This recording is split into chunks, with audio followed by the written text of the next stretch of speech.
Good afternoon and welcome to our first regularly scheduled school board meeting of 2018. It's January 9th and this is the regular school board meeting of Everett Public Schools. Would you please join me in the Pledge of Allegiance? Allegiance to the flag of the United States of America and to the republic for which it stands, one nation, under God, indivisible, with liberty and justice for all. Thank you. Will the secretary please call the roll? President Mason. Present. Vice President Andrews. Director Lassane. Present. Director Mitchell. Director Wenta. Student Representative Parikh. Present. Student Representative Pollock. Present. Thank you. Our first item of business is the adoption of the agenda. Dr. Cohn, would you please introduce tonight's agenda?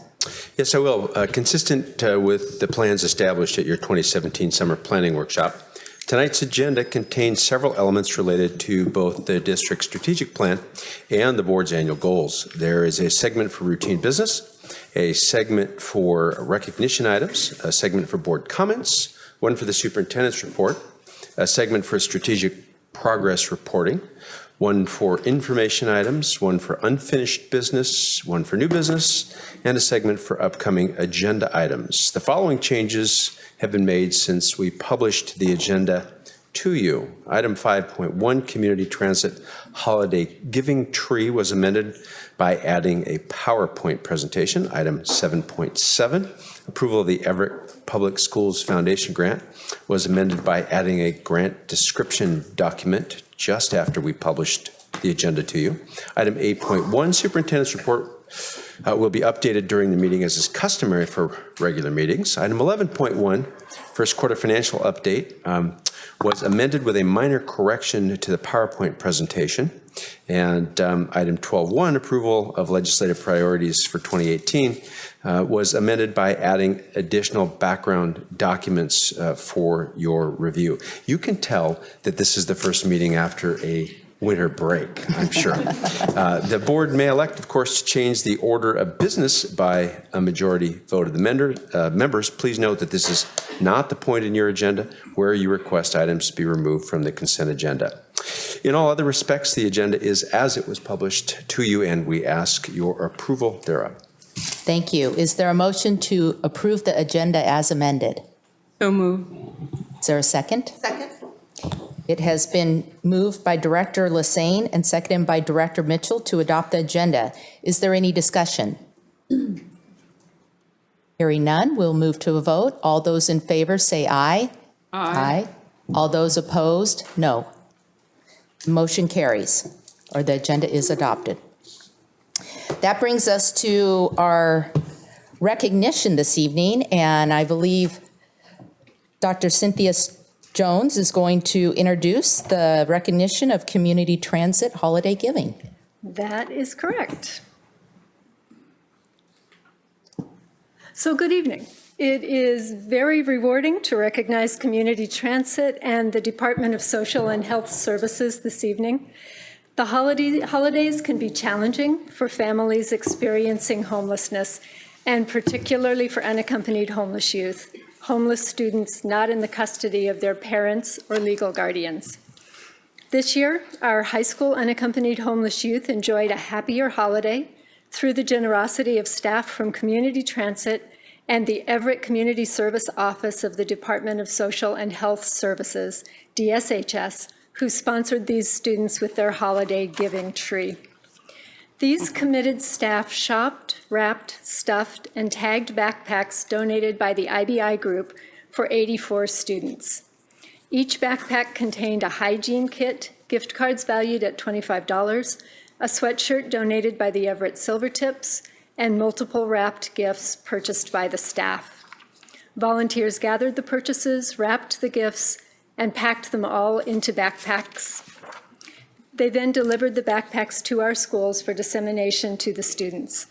I'd like to quote Amy Perouse in the KIT program, who wrote, "This partnership has changed what the big blue buses mean to me when I see them driving around.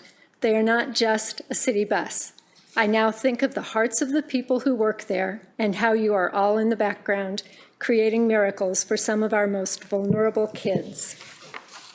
The generosity demonstrated by these two organizations is more impactful for our students than you might imagine. I would like to ask Kelly Shepard, principal of Sequoia High School, to share the impact of these gifts on some of her unaccompanied homeless students. Thank you, Dr. Jones. Board, it's my privilege to be here and recognize community transit and Department of Social and Health Services.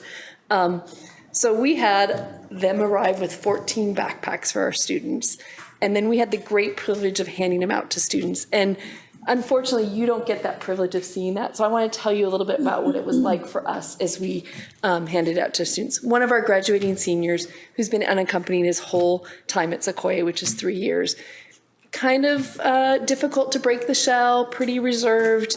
Angie, one of my success coordinators, handed him the backpack, and he says, as he's walking out the door on Friday before break, and I quote, "I can't believe you remembered me," and reached out and gave her a hug. And by Angie's words, it was a tight hug. Then she cried. Then early that morning on Friday, another student walked in and she handed him a backpack. He's been unaccompanied for just a short time. And he said, "I didn't think I was going to have a holiday this Christmas, and now I get to have backpacks and gifts." And the third student, a girl, I got the privilege of handing that one out. And she looked at me and she goes, "This is for me," and tears streaming down her face about someone really cares about me. I didn't know.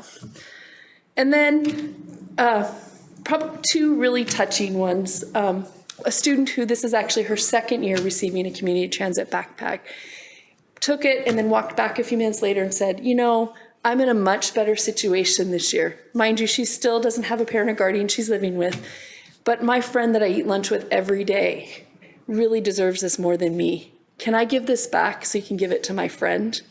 Well, unbeknownst to her, her friend was also receiving a backpack from community transit and DSHS.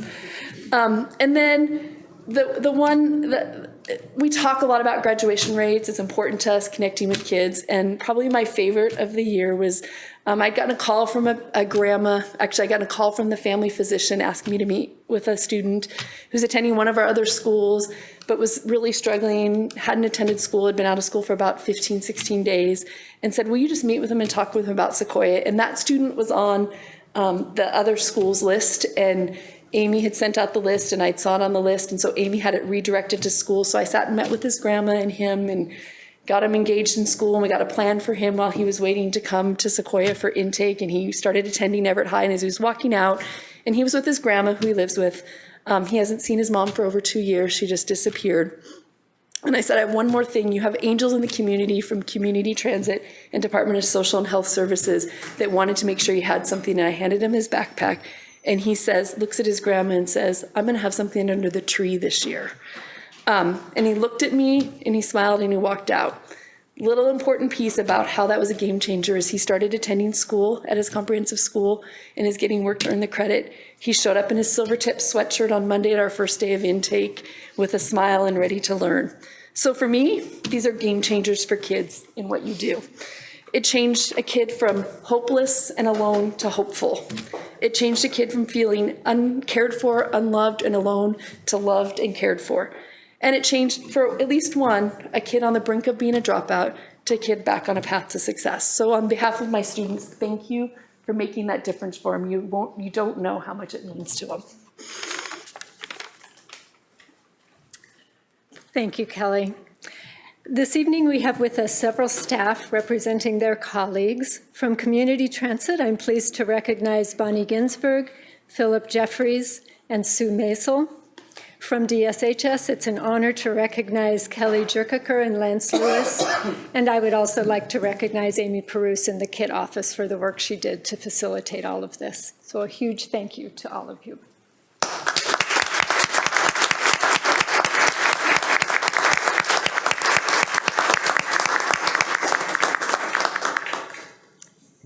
I think if it's okay, we'd like to have you all come up and get a photo with you. Please come on up forward, directors, representatives.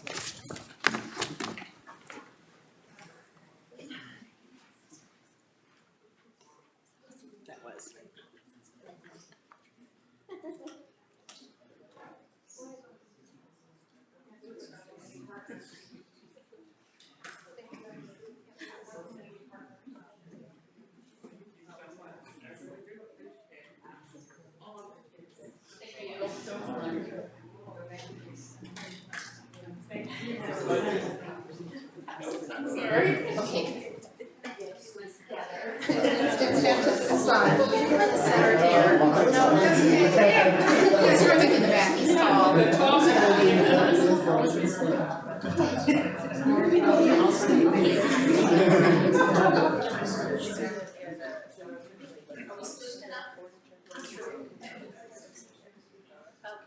1, 2, 3.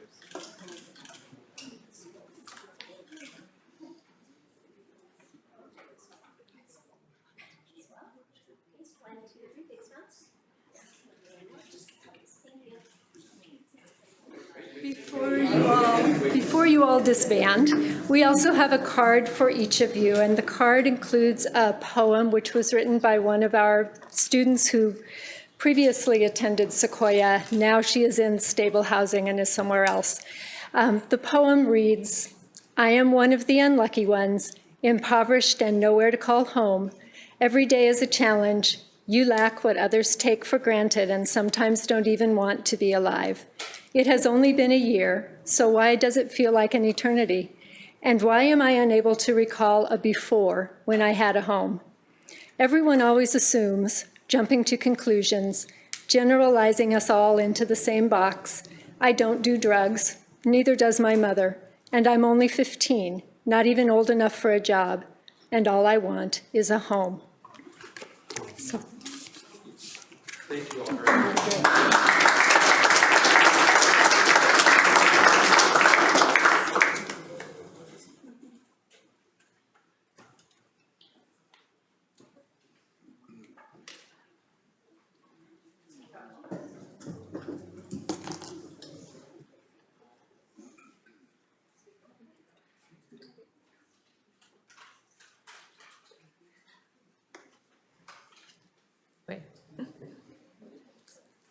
Okay, thank you, everyone. We are now on to section 6.0, public comments. The board recognizes the value of public comment on educational issues and the importance of involving members of the public in its meeting. Dr. Cohen, are there any requests for comments? Yes. On behalf of the board, I'd like to welcome you to this meeting. The school board meetings are designed to conduct district business in public. We welcome ideas and opinions presented in that same spirit. I would like to share how this portion of the meeting is conducted. First, the superintendent will call you to the podium to speak in the order which you signed up tonight. Each speaker has 3 minutes. All comments are recorded, which will be made available for future viewing by both the board and the public. The public comments part of the agenda is for boards to listen to what you have to say. It is not for debate or discussion. Board members do not respond to individual comments. Dr. Cohn, may you please introduce the speaker tonight? Yes, the individual who wishes to address the board this evening is Bruce Gutschmidt, who would like to address you regarding eminent domain and relocation assistance. He's a resident of the district. The green light will signify the start of the 3 minutes for you, and the yellow a 30-second warning, and the red the expiration of your time. Thank you. I'd just like to read this into the record. I dropped off some paperwork for all the board members. To the board of Everett School District, thank you for hearing my plea. My name is Bruce Gutschmidt. I'm one of the displaced persons as a result of the eminent domain process that's taking place in the southeast corner of the district. I would like the board to reconsider the decision to opt out on RCW 826.35 through RCW 826.115. I think the board,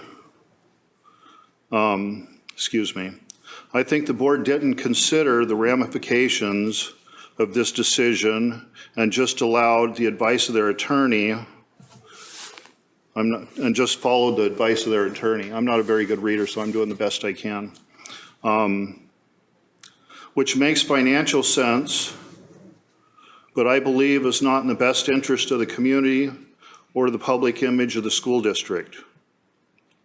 If you read the RCW 825 and 826, the portion the attorney asked is asking you to opt out of. This will cause disproportionate suffering to every property owner affected by this action.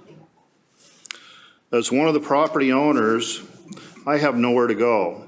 I am unable to move without assistance that is clearly available through government agencies, is federally funded, and would lessen the suffering of all the displaced people affected by this action. Both my life partner, who's with me, and I are disabled. We are low income. We do not have the income to qualify for rent or mortgage. And we do not have the resources to get a new home.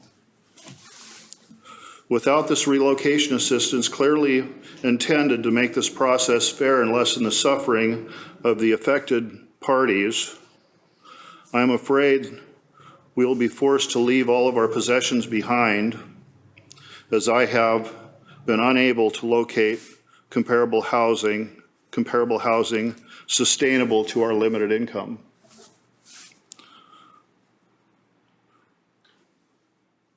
Only you as the board of the Everett School District has the power to make this decision. I believe reversing the decision is a fair and responsible thing to do. It would make the transition a lot less painful for me and all the other displaced parties resulting from this action. Please reverse this decision. I really need your help in this matter. Thank you, Bruce Goochman. Thank you very much for sharing your comments tonight. Thank you.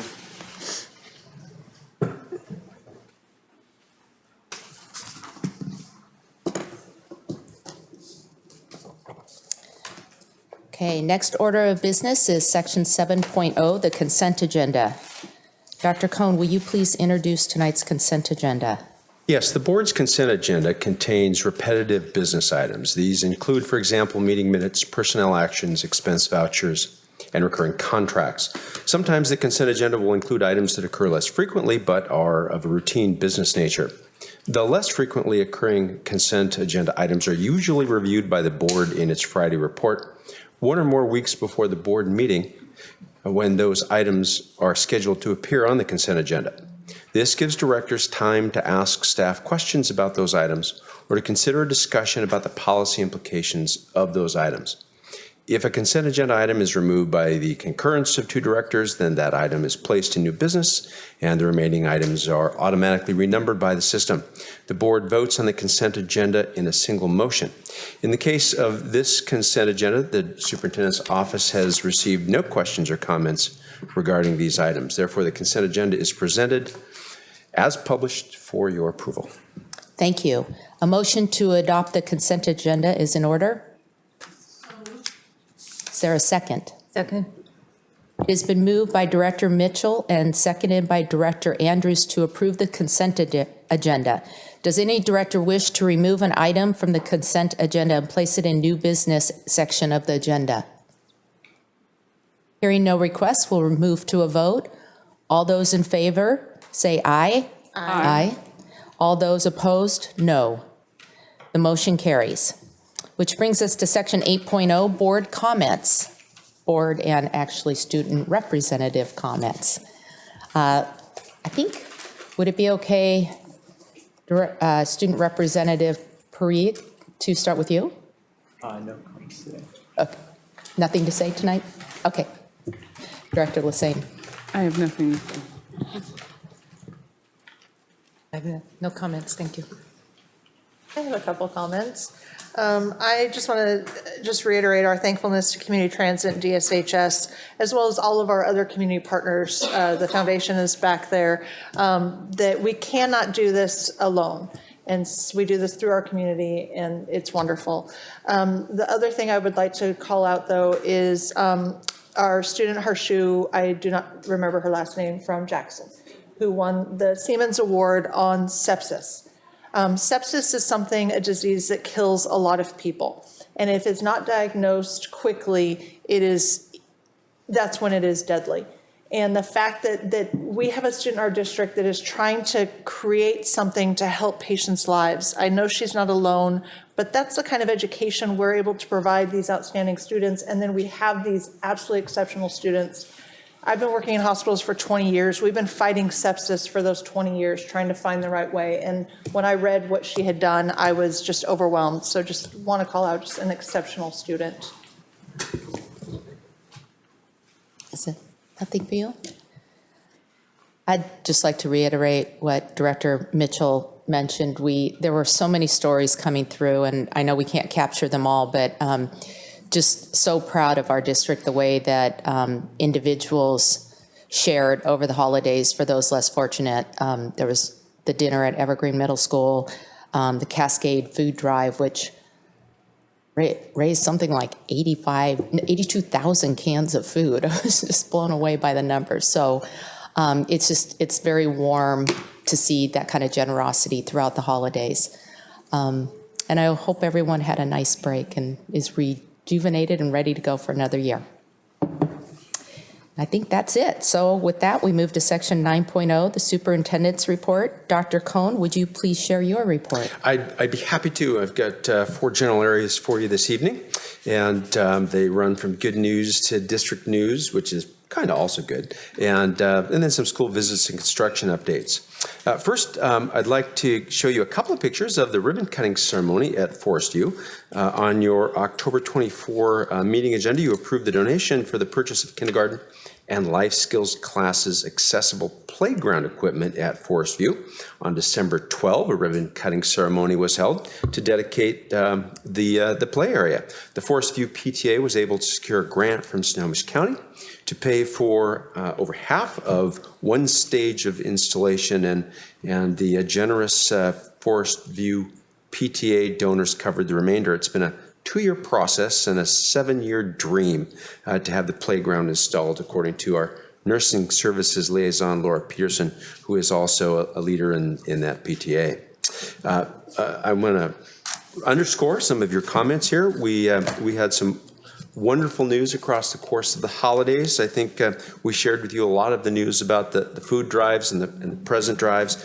Wanted to show you a couple of pictures from the event at Evergreen. As you mentioned, Director Mason, a generous donor, helped brighten the holidays for some district families by providing a free dinner on December 24 at Evergreen Middle School. 20 or so volunteers greeted guests and served families a hot meal, turkey gravy and trimmings, which is one of our favorites in the food service operation. Cascade and Evergreen Middle School students entertained the 230 guests, and there was a band and there were choral performances, and I'm told the projected flickering fireplace actually felt warm. It was, by all accounts, a delicious way to end 2017 with some very warm memories, and I want to thank all the folks and the anonymous donor who put this all together and did something very, very special for families in our district. A little bit of good news. We've reported to you on a number of occasions the Music for Life program. I want you to know that North Middle School's band and orchestra teacher, Emily Cheever, and I think most of you have met her, and I believe she'll be with us before the end of the year with the students at one point or another, sent me a photo of RJ, an orchestra student in one of her classes. Ms. Cheever's email described this photo, saying, "Look at this beautiful, beautiful bass and this beautiful, beautiful smile. Thank you for ensuring that North Middle School has enough basses for all students who need them. RJ has named the bass, I always want to say bass, like a fish, but it's not. The bass, Libby, and she's already very, very attached to an instrument that, by all indications, is about 20% taller than she is." The Music for Life program is going incredibly well and is, of course, another opportunity within the district for community members to donate in a way that reaches youngsters directly. The next slide is a picture of Harshu Musunuri, and she, we want you to know, was one of 101 national finalists for the 2017 Siemens competition. The title of her research project, you'll help me with this if I need it, please, is computational and experimental design of MIP nanoparticles, a novel theranostic solution to detect and neutralize endotoxins. Harshu traveled to Washington. There was no round of applause for that. I'm really thinking there should have been. Harshu traveled to Washington, D.C. to compete for a $100,000 Siemens scholarship. The depth and quality of her research secured a regional win and a $25,000 Siemens competition college tuition scholarship. Did I read it wrong? Yeah, right. Thanks very much. And I was wondering whether you'd come up with that. We'll tell you about it later. A little more district news. A study was published by the New York Times. It was a Stanford University study.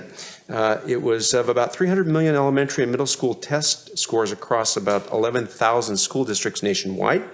Everett Public Schools, it turns out, according to this Stanford research, performs at the 96th percentile for academic learning gains.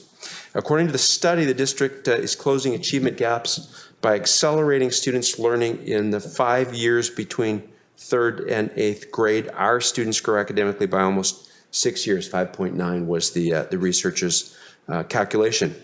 This is from grades 3 through 9 in 2009 to 2015. You can read the report called How Effective is Your School District? A new measure shows where students learn the most in that December 2017 New York Times article. I have another item that came to me today.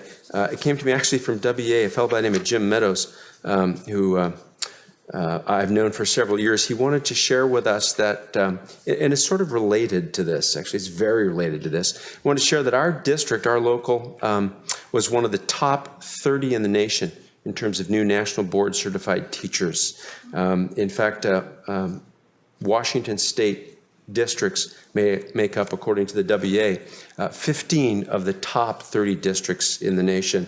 We're number 28. Bellingham is right in front of us. Clover Park is right behind us, followed by the Vancouver School District. I think that's particularly exciting news. A couple of quick construction updates. We're going to ask you at an upcoming board meeting to approve a call for bids for safety and security projects. The first one at Cedarwood Elementary School. You may recall we did this last year. This project, along with similar work at Silver First, Penny Creek, and Mill Creek, was rejected because the bid was grossly over the budget. The project is being rebid. We tried kind of a plan B. Plan B didn't work as well as we would like. So we're going back to plan A, and this type of project will include new video intercom systems. It'll include card access, interior office renovation to accommodate the new entryway, and a new front entry adjacent to the parking area. In other news, district staff are planning to replace the HVAC rooftop units at Everett High School's main building. This also was part of the prior capital measures approved by the voters, and we're in now process with engineering work for replacement of the cooling tower and HVAC control system at Sequoia High School. So we want you to know that those things are proceeding. I don't know if you saw this construction spending note in the Daily Herald. You know, we received some questions about, in particular, why does the fourth comprehensive high school cost as much more as it did when we put a portion of it on the bond in the proposed bond in 2014. Well, this article published by the Daily Herald explains that construction spending's hit an all-time high across the nation. This article says that the increase from October to November is 1.7%. That's an additional $17,000 on a $1 million project in a 2-month period, which is why we've experienced the escalations that we have in project costs. Here's the list of schools I've visited since the last time I reported to you. A number of elementary school saucers involved, Forest View and View Ridge. There was an orchestra concert involved here as well, and an ASB officers breakfast. And of course, you'll be seeing a lot more of that over the next several days. That's my report this evening. Thank you very much. Thank you, Dr. Cohn. A lot of good news to share there. Next, we move to Section 10.0, Strategic Progress Monitoring, and tonight we get an update on early learning, and I believe Cynthia Jones and Chad Golden are going to lead us through this.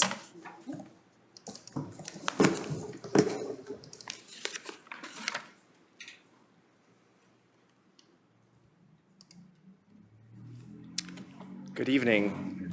We are excited to be here to share our early learning update, our current work, and our next steps. During the early learning update, we will highlight the work specific to key performance outcomes. These include all students ready for kindergarten, a high level of collaboration with community partners, students meet or exceed standard, and college career and life readiness. We will conclude by sharing next steps and providing time for questions.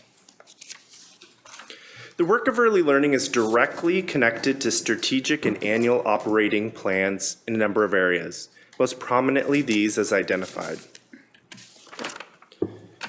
Here, identified on this slide and here this evening, are the early learning team.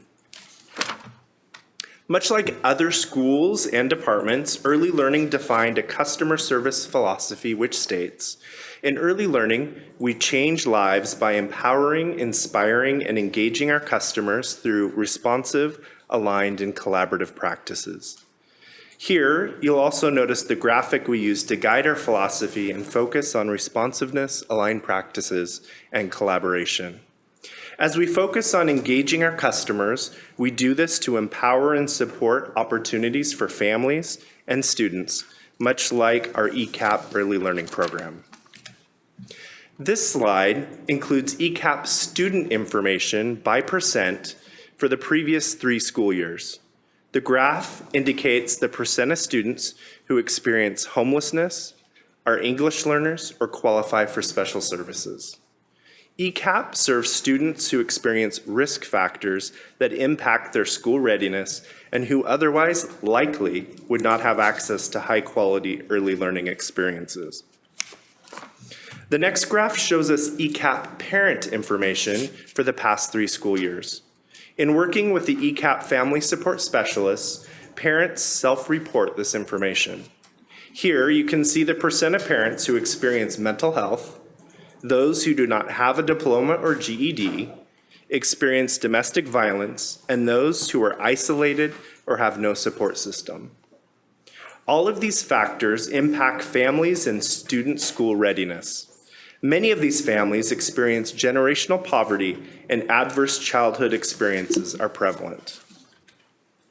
Thinking about the previous 2 slides, which highlight the factors that impact ECAP families and student school readiness, this slide highlights the impact of a high-quality early learning program, ECAP.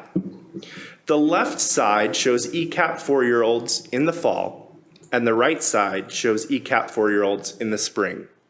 Each section shows the percent of students below expectations and meeting or exceeding expectations. There's a lot to celebrate. However, math is an area of focus, and as you will hear in upcoming slides, we will discuss strategies. Over the past several years, early learning has provided pre-KK connection events to focus work in mathematics. As the data indicates, slow incremental increases have occurred in mathematical kindergarten readiness over the past 4 years. Preliminary 2017 data indicates math increases to 70%. As we continue to work on enhancing instructional practices and understanding and teaching and learning in mathematics, we also are strategically planning to address needs evident in the data in social emotional skills. Gaps persist. There is a continued need to focus on low-income, homeless, special education, and English learners. Early learning, English learner coaches, and special services continue to coordinate to focus on kindergarten readiness for all students. You'll notice in 2016-17 was the first year that homeless student data was collected. Much of the coordination and support of early learning is focused on kindergarten readiness. One of the ways we've engaged the community in supporting kindergarten readiness is through play and learn groups. The early learning team, in partnership with Everett Public Schools Foundation, Everett Public Library, and Kaleidoscope Play and Learn, began facilitating play and learn groups on Friday, October 6th. The play and learn groups meet every Friday for 90 minutes from 10:30 to noon at Everett Public Library. Throughout the fall, we had anywhere from 47 to 89 students participate in play and learn each month. The Snohomish County Early Learning Coalition is focusing on coordinating with various groups that are facilitating play and learn and working to ensure all areas of Snohomish County have access to play and learn groups. In collaboration with the City of Mill Creek, play and learn groups began in the South Region of Everett Public Schools yesterday. The South Region play and learn groups will meet every Monday for 90 minutes from 10:30 to noon at City Hall North. We have a quick 30-minute video to provide you an overview of Play and Learn. Kaleidoscope Play and Learn is designed with a strengths-based approach that lets families know they have what it takes in terms of their experience in raising children, as well as the types of things they have at home. And it really works on bringing people together to develop a support network. And so it's not just the facilitator or the hosting organization that's providing information and support, it becomes a community of support. Another way we've engaged the community in supporting kindergarten readiness is through the Early Childhood Education and Assistance Program, or ECAP. In 2016-17, ECAP had 240 students enrolled. This school year, our ECAP program has expanded to 280 students by adding a classroom at Silver Lake Elementary. This additional classroom supports 20 students in the morning and 20 students in the afternoon. We continue to look at opportunities for future expansion. ECAP is also partnering with special services to provide a continuum of services for students on an IEP where a less restrictive environment is more appropriate. Early Learning has coordinated Building Foundations That Last, ECHOs, and other professional learning opportunities for special services staff.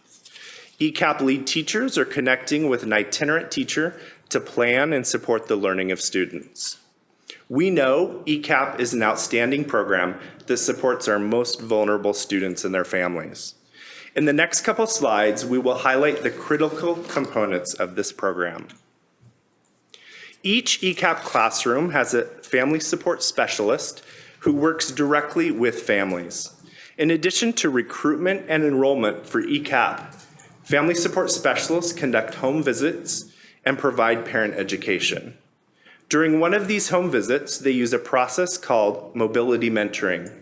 This is a protocol where strengths and areas of focus are identified, and family support specialists assist in setting job, education, and/or financial goals. ECAP also facilitates a parent advisory council in hearing from parents, as well as developing self-advocacy. Looking at kindergarten readiness specific to WaKids Gold data, we know math is an area of focus. Everett Public Schools ECAP is partnering with Zeno Mathways to provide strategic and aligned math learning opportunities for ECAP students and families. Throughout the school year, 10 math activities will be provided for ECAP lead teachers to introduce to their students. These activities will be used in class, and then family support specialists engage parents in how to use the activities with their children. There are multiple points of contact before the math activity goes home for children and parents to play together. Now, we'd like to give you an opportunity, just a couple minutes, to see the math activities for yourself. So coming up, you will see, we have a few for you to share. There is a box that the activity comes in. Each box has a set of instructions that comes to guide the parent.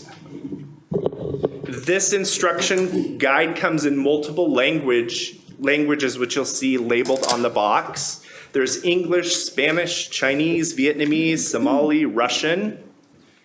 This also includes different ways they can play based on a child's skill level from 3, 4, and 5-year-olds. These are hands-on materials. Each come in a colorful, easy to recognize box. Zeno also provides instructors an additional card for implementing games in the classroom with learning trajectories. So here you can see the learning trajectory on the back for assisting 3, 4, and 5-year-olds. The focus skills in the kits that you see there are spatial relationships, understanding shapes, counting, and quantifying. And last, you also have cards there. These cards you can keep. The note card with math practices. So kids get that opportunity to play, and then not only at school, but also at home. They get to be their own experts.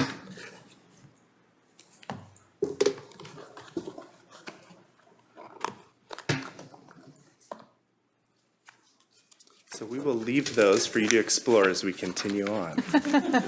Might not pay attention to you. Speak louder. All right. So ECAP connects families to insurance and medical care. Family support specialists work with parents to ensure children are up to date on medical and dental exams. Staff provide nutrition and health education within ECAP, and referrals are made based on health, academic, and/or behavioral needs. The Department of Early Learning, or DEL, has developed Early Achievers, which is Washington's quality rating and improvement system, to help early care and education programs offer high-quality care that supports each child's learning and development. Early Achievers is a key strategy of the statewide Early Learning Plan, Washington's roadmap to improving early learning so that all children can start school ready to succeed. ECAP participates in Early Achievers, ensuring high quality and continuous improvement. Everett Public Schools ECAP participated in Early Achievers rating for the first time in 2015 and will re-rate this spring.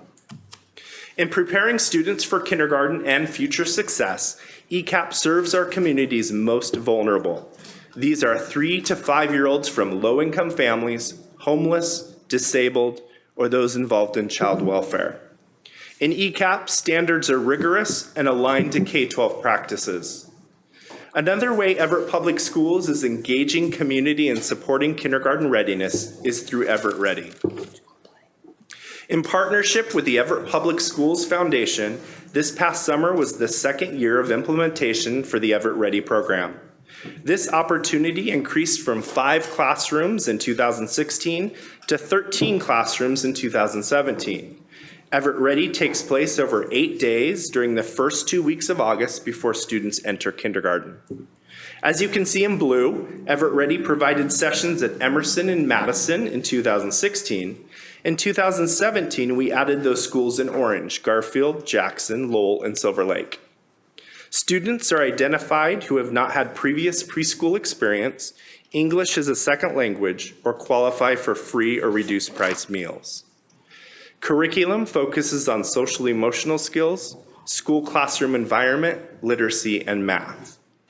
This is a wonderful opportunity for students to become familiar with the school, the classroom, and to meet staff and other students as they begin to build relationships.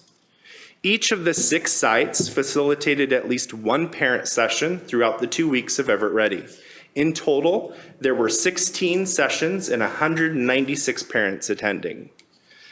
Now, I would like to transition to Cynthia Jones, who will highlight our strategic partnerships and share additional early learning updates. Thank you, Dr. Golden. As Director Mitchell said earlier, we could not do this work without our partners. We would like to take this opportunity to recognize a few of our strategic partners who are here this evening. And if they would be willing just to raise your hands where you are seated, that would be great. We would like to recognize Karen Matson, Early Learning Division Manager, Snohomish County Human Services, ECAP. Sherry Laboon, Early Childhood Specialist from Northwest ESD. Elaine Larson, Early Achievers Regional Coordinator, Opportunity Council.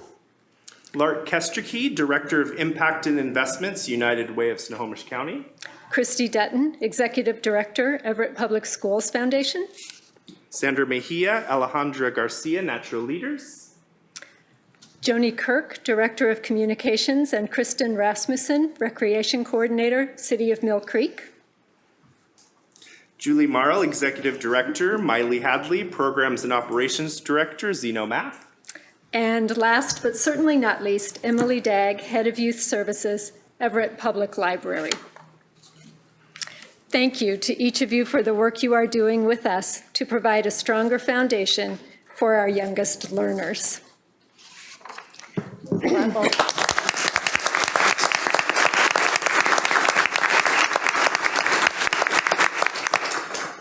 We would also like to highlight a new partnership. The Early Learning Team was asked to join in a collective impact collaborative led by the Snohomish County Health District focused on maternal and child health prenatal to age 5.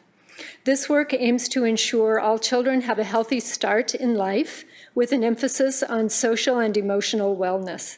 The collaborative is in the beginning stages of sharing, fact-finding, and identifying champions to lead this work. As follow-up from last April's Early Learning Symposium, we created this Bridging the Early Learning Gap infographic.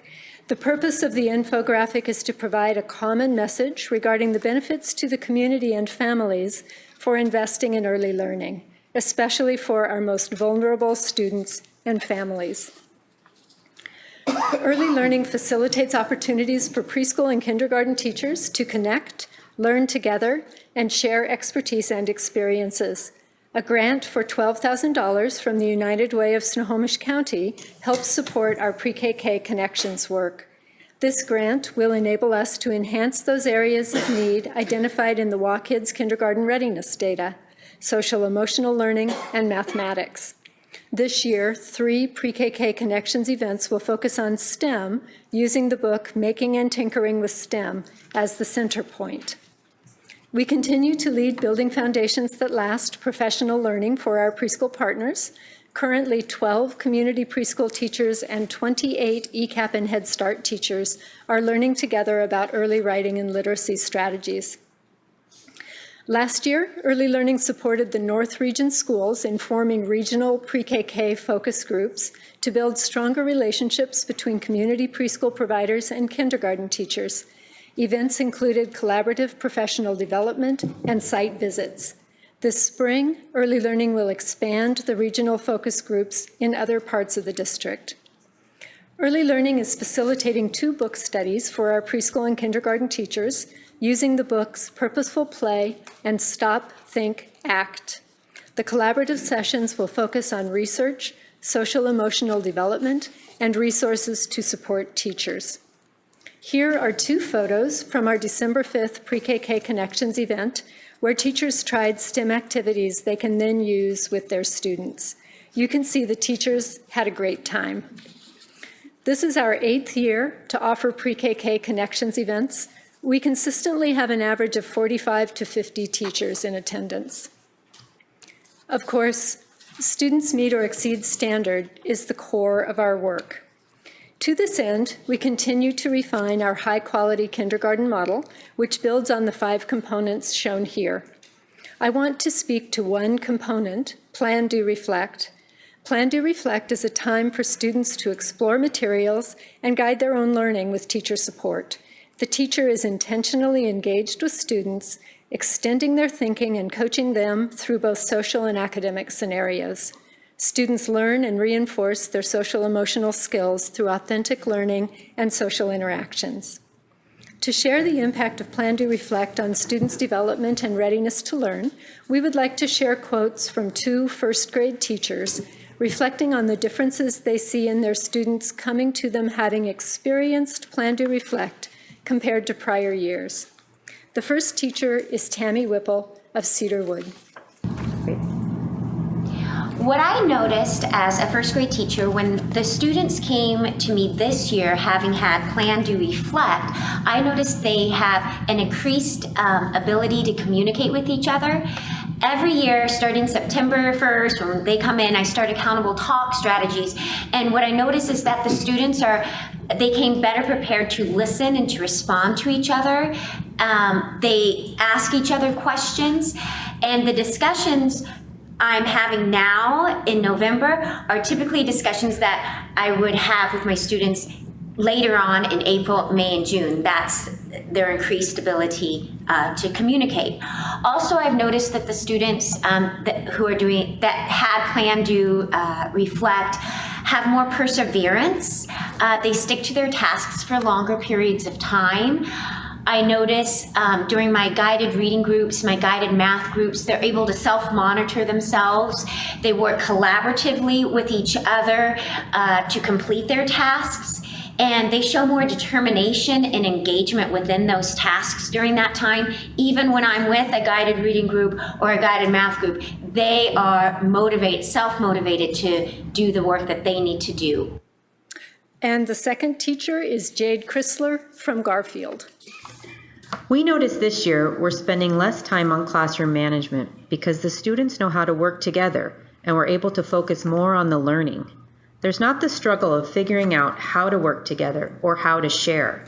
The kids are better able to work together to solve their problems on their own, which is a huge difference from years past. To build the capacity of our kindergarten teachers, the early learning team provides opportunities for professional learning throughout the year.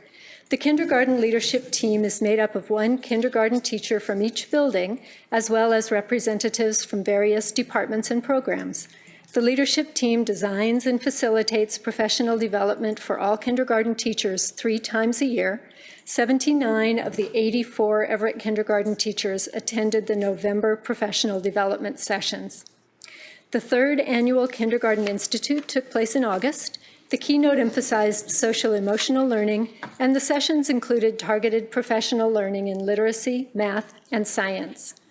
Professional learning opportunities are also available during the district's menu of options professional development sessions. Sessions have included the kindergarten model, Plan, Do, Reflect, and early literacy strategies through building foundations that last.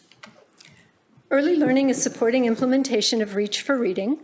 Our coaches are assisting with professional development and teacher support and are refining the building foundations that last modeled writing plans to integrate with the Reach for Reading curriculum. This will maintain preschool through 3rd grade alignment and prepare each student for success in early literacy, especially writing. Early learning is also providing strategic support in early numeracy, working to help develop resources, plan professional development, and support teachers with the implementation of the balanced math model. This includes work on detailed math instructional calendars to guide classroom instruction. In November, Early Learning and STEM received a $90,000 grant from Boeing to support P3 mathematics alignment.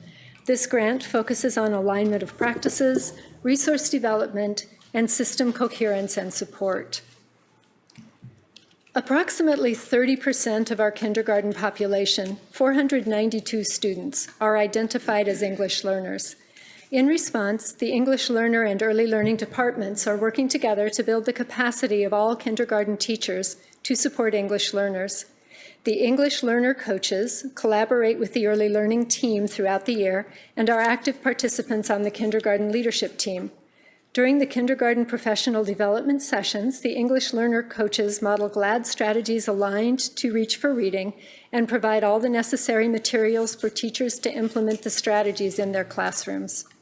GLAD strategies are also being integrated into preschool professional development, and ECAP is using GLAD strategies to enhance their creative curriculum study topics. Social emotional development is critical for academic success. Early learning continues to support teachers with resources for students not yet meeting expectations in social emotional development.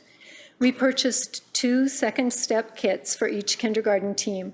Second Step provides lessons teachers can use to directly teach social emotional skills, which students then have the opportunity to practice in an authentic way with teacher support during Plan, Do, Reflect.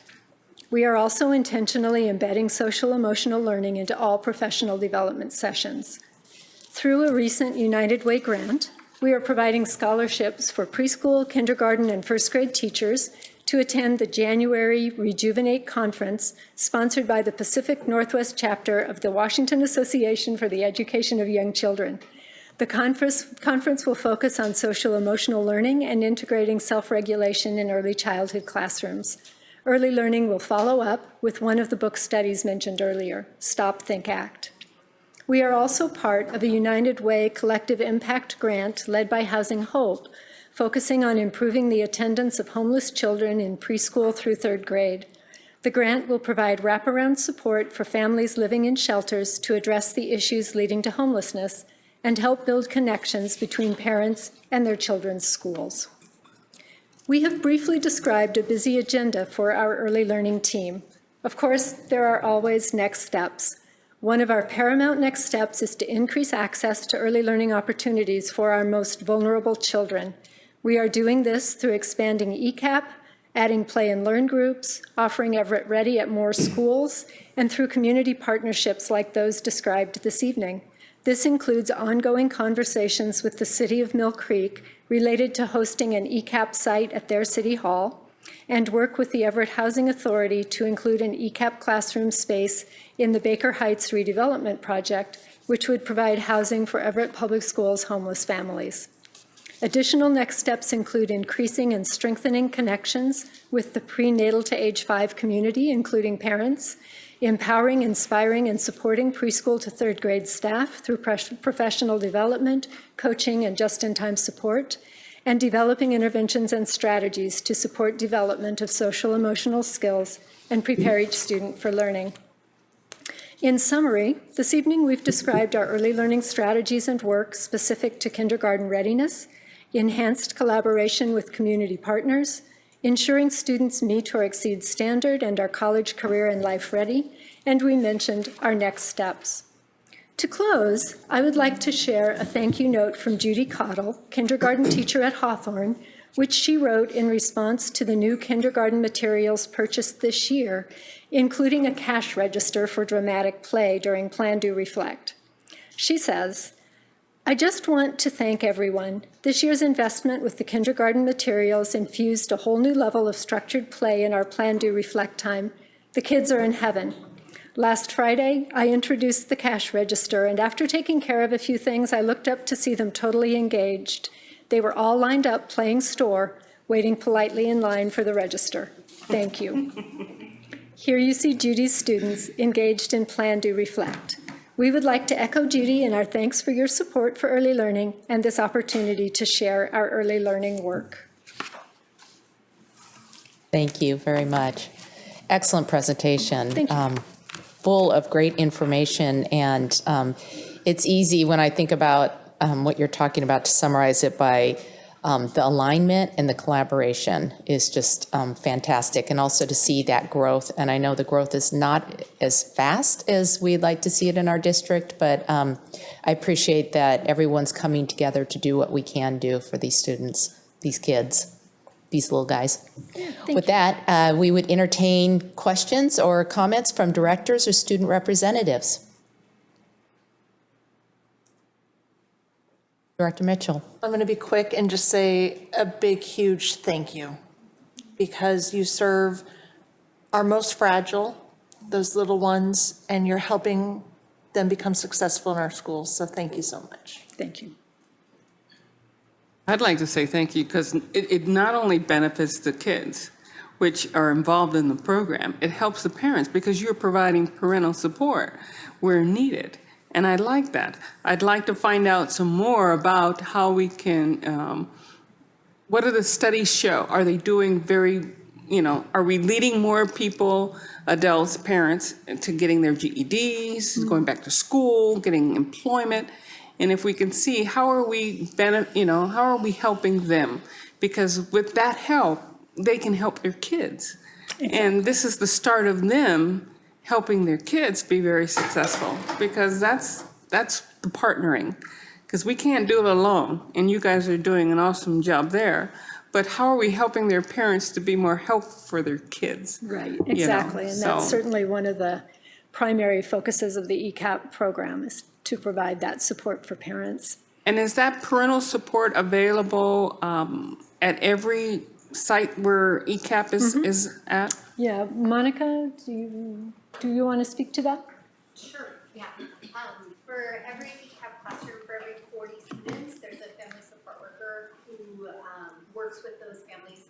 During the year, they do 3 home visits focusing on the activities that Chad described and increasing that parental support. And then in addition, the classroom instructor meets with the families 4 times during the year as well. Fantastic. Do studies show that a lot of our kids in the ECAP program continue on in kindergarten and public education here, so we can get an idea how well they're doing in when they pass that 3rd grade reading test and get on to the 8th grade and how well, so we can show, have studies to show how well they're doing and how we have to keep this early learning program going and maybe even expanding it. Yes, most of them do continue with us. Fantastic. I appreciate that. Thank you. Thank you.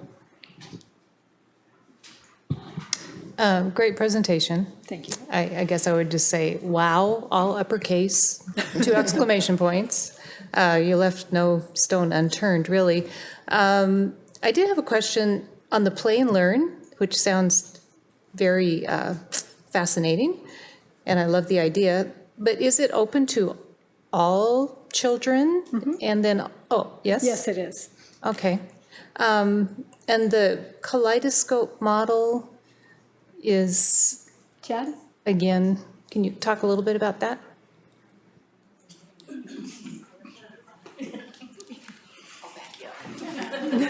The kaleidoscope model is developed. It's really supported by Child Care Aware, so it's regional, and they really focus on helping parents learn those strategies to help support their kids at home.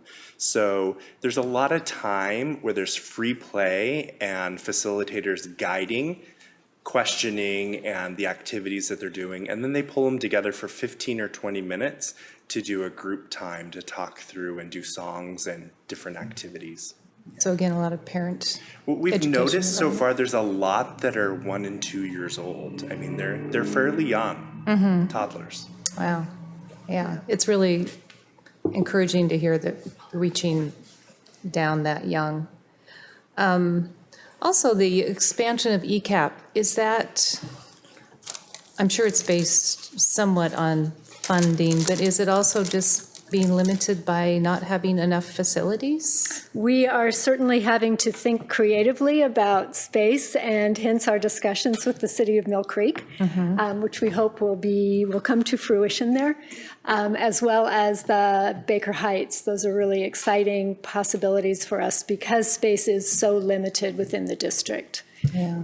The funding comes from the state. They do a saturation study that determines where the need is the greatest, and then they work with districts or providers to implement in those areas. Amazing work. Thank you. Yeah, I don't have any questions, but I just wanted to thank you for all of your great work and for the informative and interactive presentation. I know, Glad I've you been enjoyed playing. it. We will have to gather those back. Yeah. Yeah, you'll need these back. You'll have to ask me specifically. Any other questions or comments? I have one more question, if I may. When will the Baker Heights project be started? So you have any idea, will the ECAP program there get started? Yeah, the ECAP program would start at the same time. If it all goes through, they would start enrolling families. Families would move in the fall of 2020. So we're a couple years out. Fingers crossed. Right. Thank you very much. On behalf of our team, thank you. I think we're going to take a quick 5-minute break so that the directors have an opportunity to say hello and thank you in person to some of our guests here tonight. So we will reconvene at 5:39.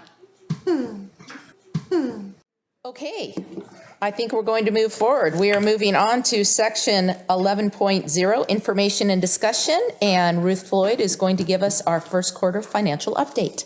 Take it away, Ruth. Hello.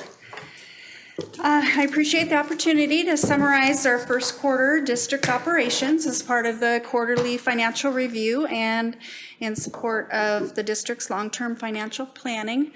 Board docs also includes a companion monthly financial report for November that you most likely saw. And I'll provide an overview of 5 funds with a more in-depth look at general fund.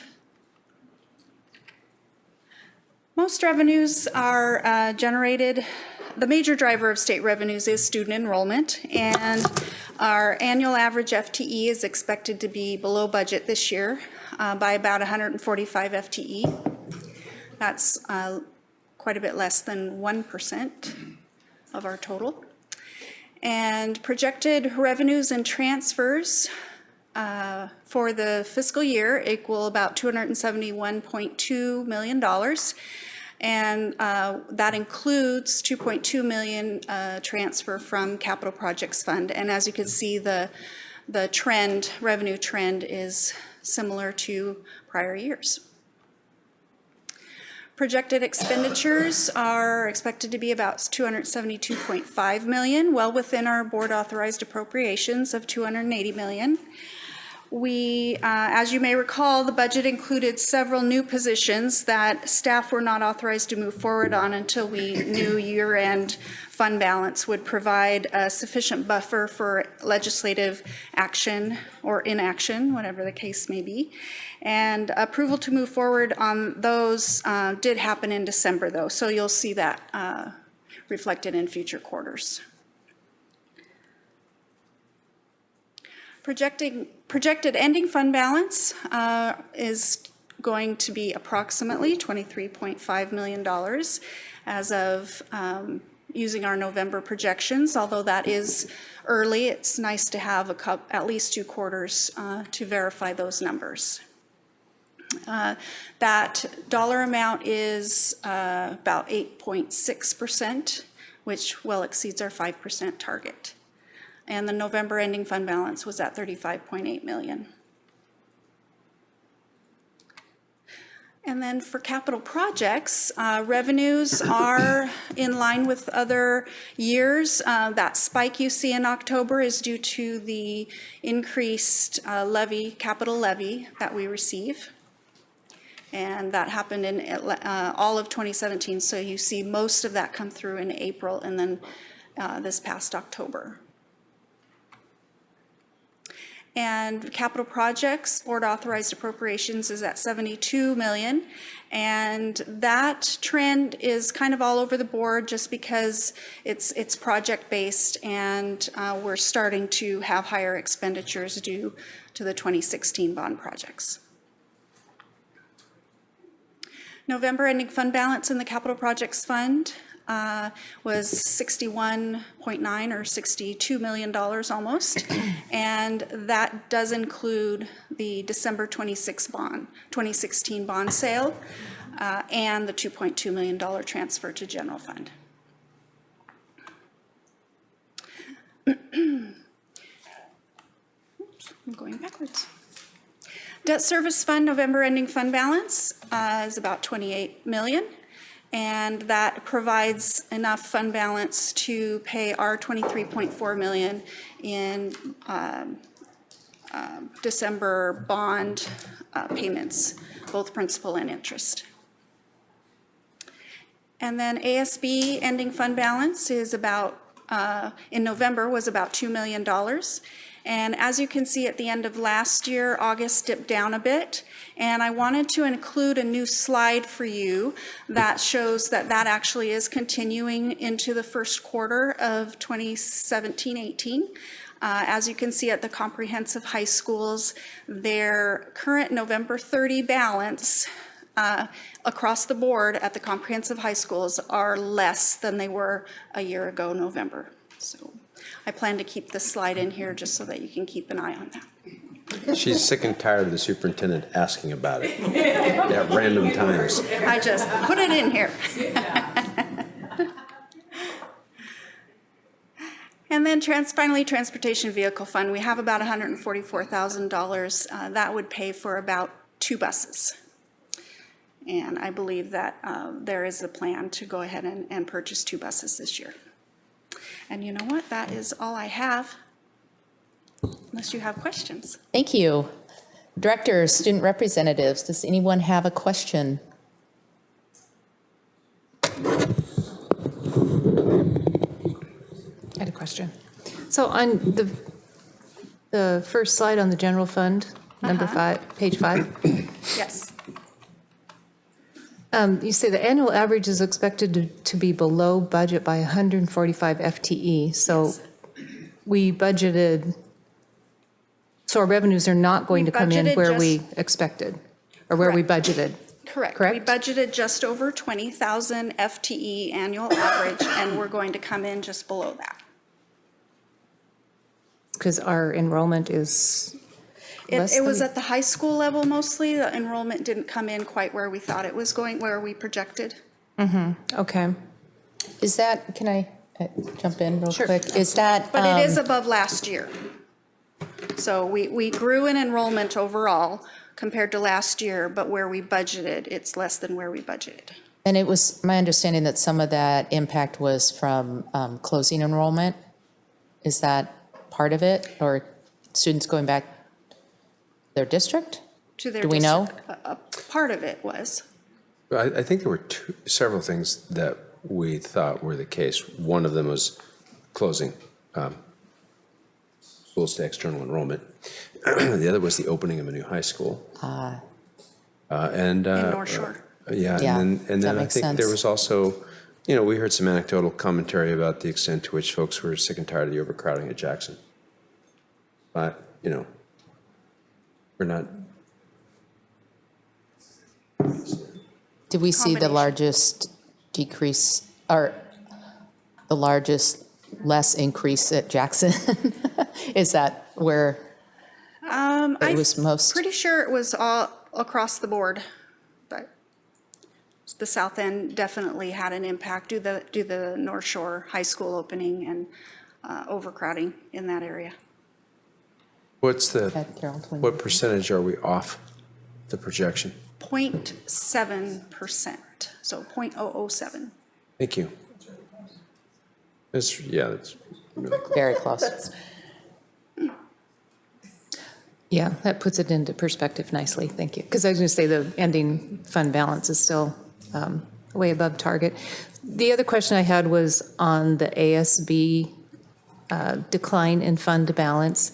Is that because they just are not collecting the revenues, or are they spending more money? Why, yeah. It's a combination. Okay. I would say that they have heard loud and clear that they need to start spending down their fund balance. And so they anticipated some additional funding or expenditures within the budget. And then they also had the opportunity to lower revenues. I don't know that any of the comprehensive high schools did in a significant way, but at Jackson, I think we're looking at options such as those. I just don't know that they've firmed any plans. But it could be a combination. Combination. I was trying to, I didn't look back at their budgets, but had they actually budgeted to spend more this year than they brought in, most of the schools? At some of the schools they did, but modestly.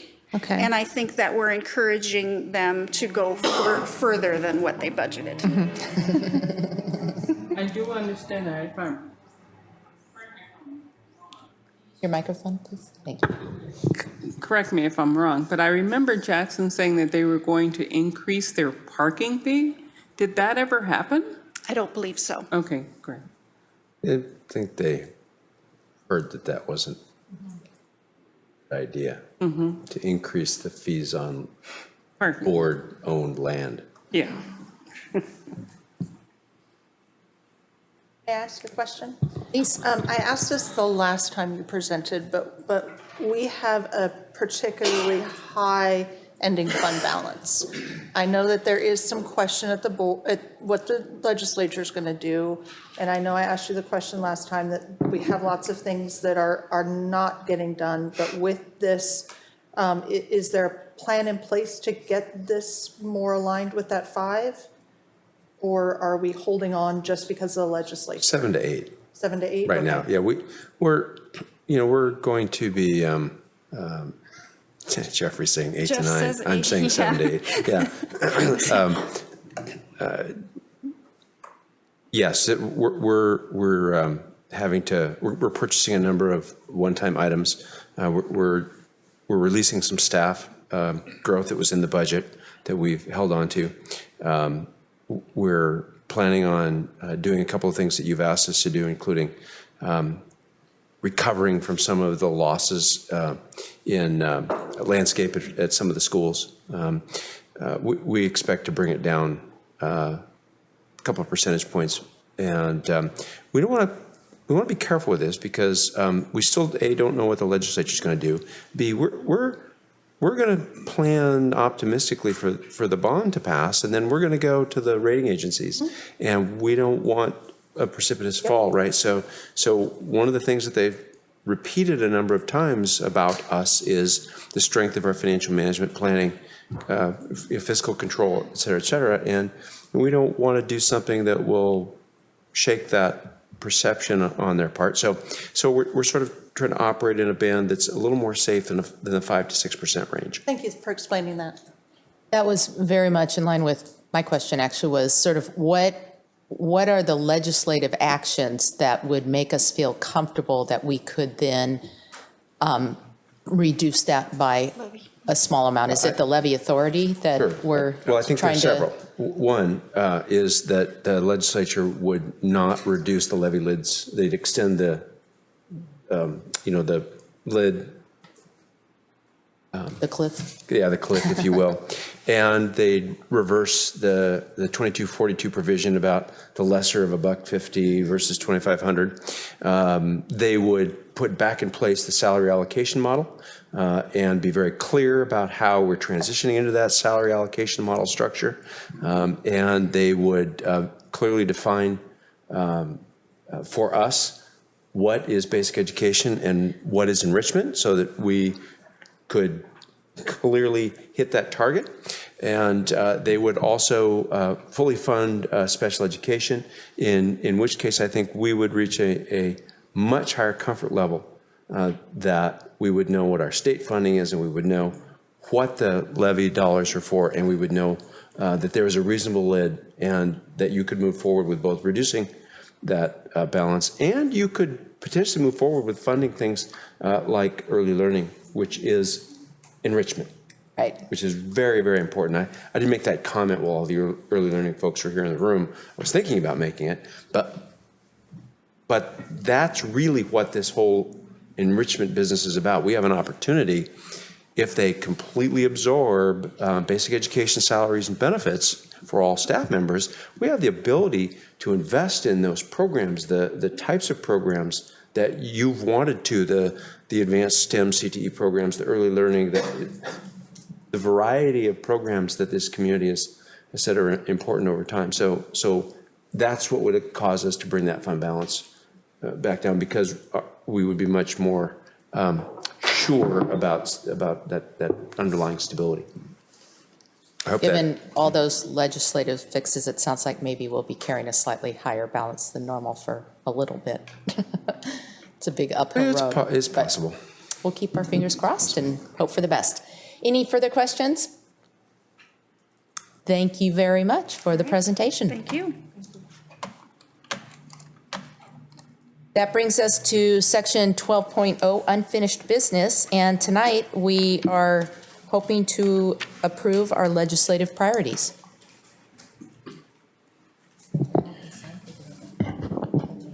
Yes, thank you. At our December meeting, we were close to the point of looking at the language and approving it.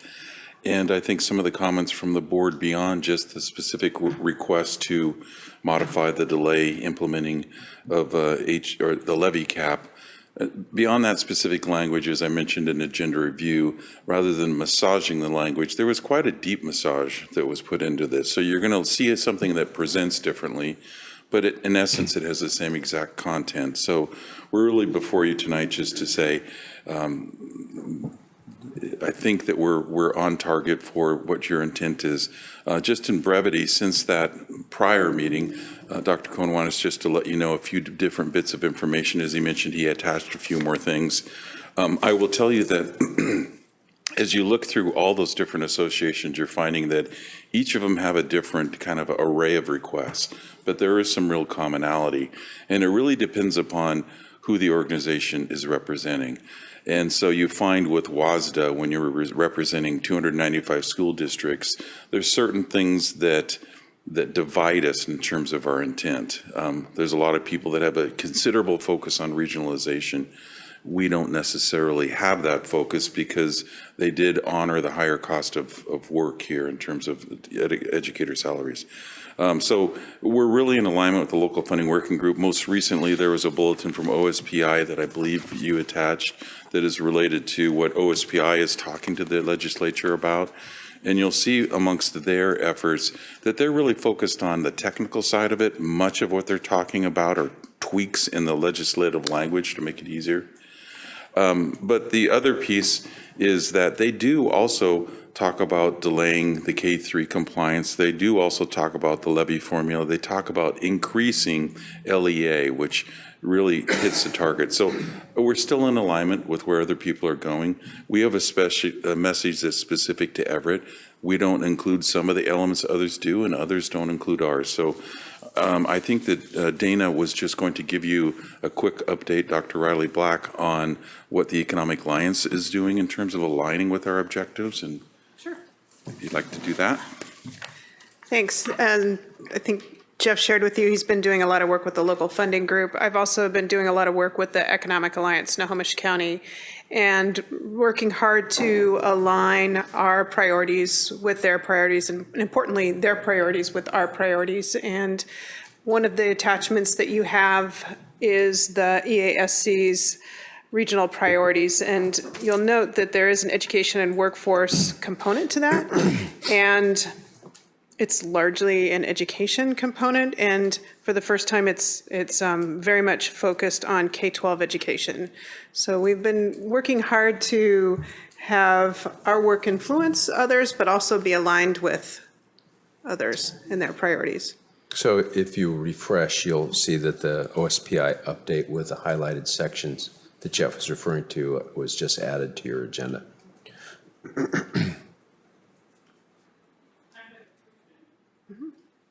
On the Economic Alliance, I can't speak for them, but my question is, Medical Pathways Facility at Everett High School, do they not consider the other signature programs that we're thinking of at the other high schools as important, or do they focus, are they just focusing on Everett High School? So we have a request in that is, you'll remember we have a request in to the state that is separate from our bond. So these are regional priorities that are to the state as compared to our bond and levy. This is advocating that the capital budget is passed so that it'll release funds, including the $2 million for the vocational building. I see.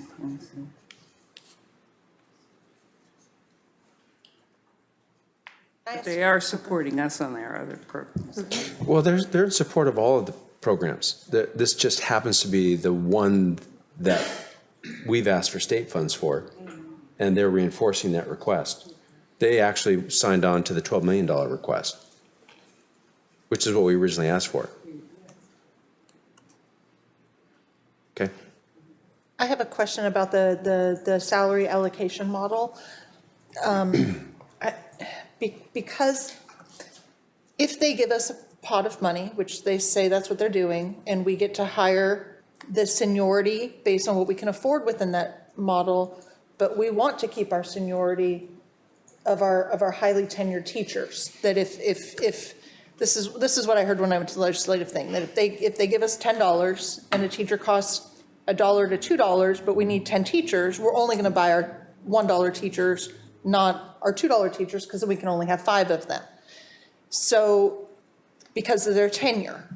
So if they only give us a certain pot of money, that does not necessarily allow us to pay for all the teachers we want with the seniority schedule that we have, correct? I know I gave a lot of math that isn't making sense, but I'm wondering if in our statement about statewide allocation model, if we want to say anything about, equity for the tenure of our teachers, or something that just to keep the. So that's the fundamental reason. That's one of the fundamental reasons that we've been absolutely opposed to this approach to funding By a staff. block. Yeah. Absolutely. So they have staff mix factor in the language here, Yeah, which and is that's what I you're wanna- referring to. That's what I want to make sure that Yeah. it's clear that that is for tenure, that we pay for tenure. We don't use the word tenure. What do we use? We use seniority. Seniority, We use, thank you. It's a combination of experience and education. Now, the salary work group that just recently published its report provides, I think, 6 or 7 different models for going at that.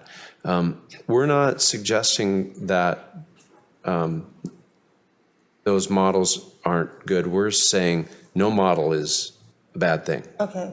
And that funding using a model that recognizes these things and that we're required to use is really, really important. Thank you. To consistency and equity across the state and within the district. Okay, thank you. That's essentially what we're saying. Okay. The other issue with it is how you comply with that thing. I mean, given that your staff mix, if you will, changes monthly. And so how do you not have your average exceed what they've given you? It's not a good plan from my perspective at all. So, I mean, we're planning on writing a letter to all of our legislators using this document. In fact, I think our draft is already together. Our plan is to write all of our legislators, and we're also putting together an op-ed piece for the board president to consider that blends this whole legislative priority set of notions with the bond and levy information. We're not quite done with it yet, but that's Okay. so we're wanting to be able to communicate that quickly, simply to not just legislators, but to the community. Thank you. Any further questions or comments? Thank you both for your information, presentation.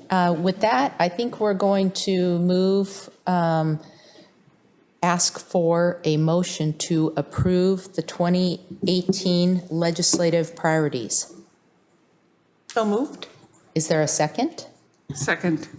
It has been moved by Director Mitchell and seconded by Director Lassane to approve the 2018 legislative priorities.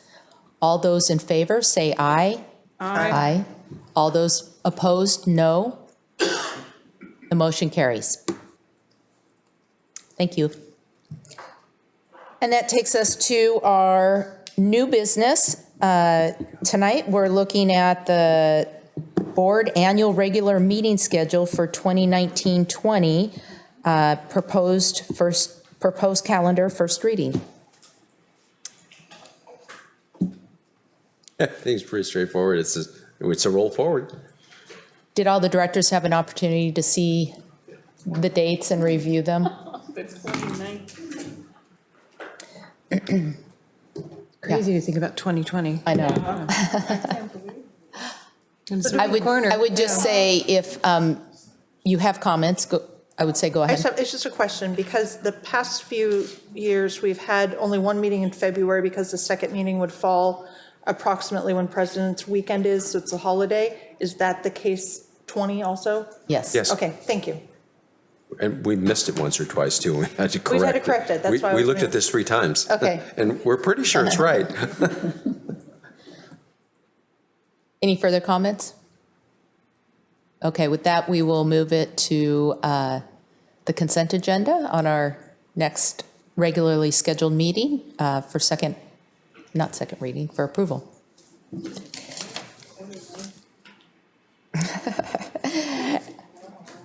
We are now on section 14.0, upcoming agenda items. Dr. Cohen, may you please inform us of our upcoming agenda items? This item 14.1 is your special meeting on January 16. It is a study session. It's going to be a special education program review that you requested, and I will tell you from having been through it a couple of times now that it is an extensive It is a rich, it is an incredibly informative presentation, and we're going to have a hard time stuffing it all into 2 hours.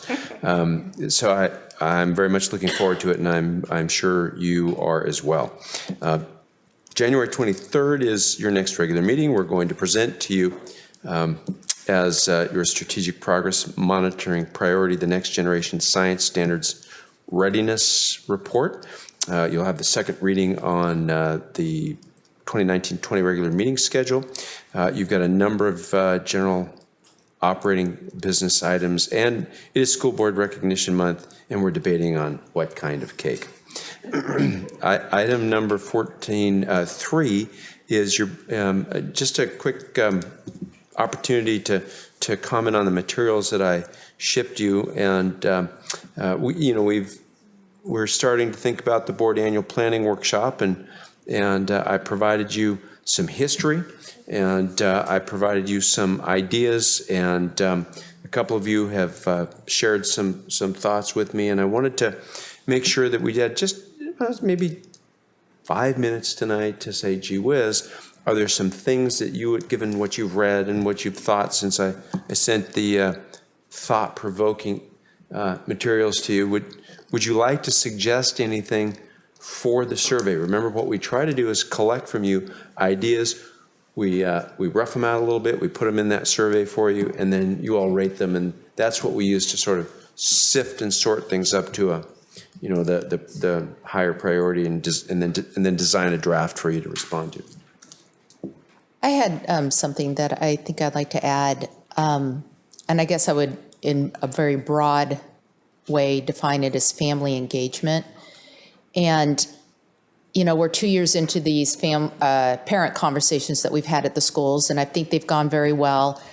I'm not sure, whether a third year of those makes sense, but I think what I'd like to better understand is how, as a district, we approach family engagement.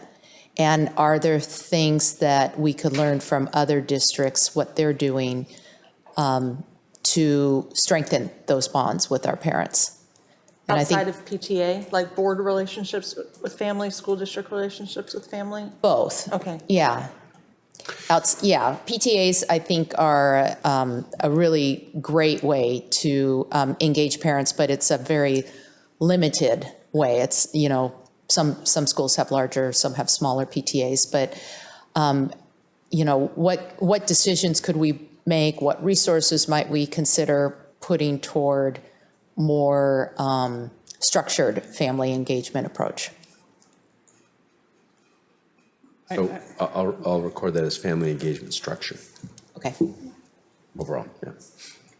I do like all of the ideas mentioned here, and I think they're all very wonderful, and I think I'd love to hear from all of them, especially the facility modernization plan on the horizon.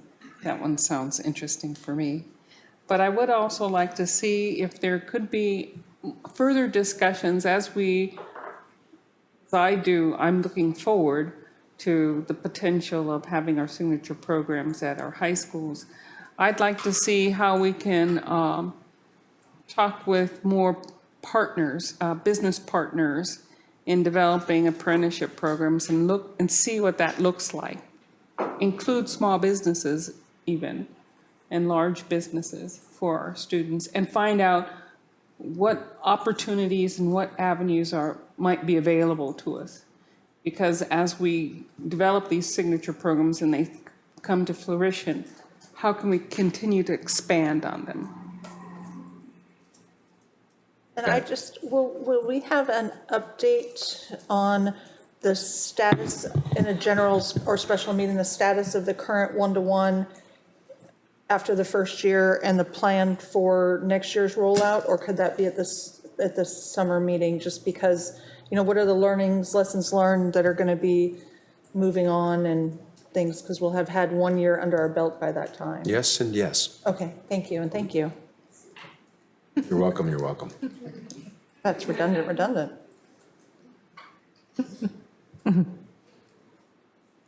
Directors, anything else? Thank What you. you need? Yep. Okay. I do. Great. Section 15.0 is executive or closed session, and this evening we do not have an executive or closed session, which takes us to Section 16.0, adjournment. That concludes the business of the January 9th, 2018 regular school board meeting. This meeting is adjourned. Thank you very much. Excellent time management.